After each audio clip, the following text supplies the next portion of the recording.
về nơi nhà cao xe răng phố hòa một niềm tin gieo ca từ nơi đảo xa mênh mông sóng về nơi đồi cao bay mây thắm một vòng tay nối trọn Việt Nam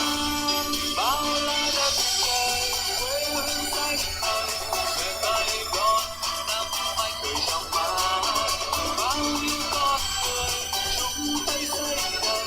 niềm tin nơi một Việt Nam sáng tươi Việt Nam ơi Việt Nam ơi tự hào hát mãi lên Việt Nam ơi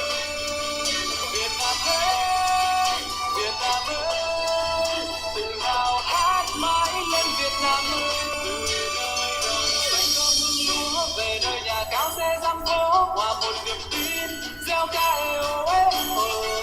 từ nơi đảo xa mênh mông sóng về nơi đồi cao bay mây thắm một vòng tay nối trọn Việt Nam bao la đất trời quê hương xanh ngời xoay tay đón năm mai cười trong mắt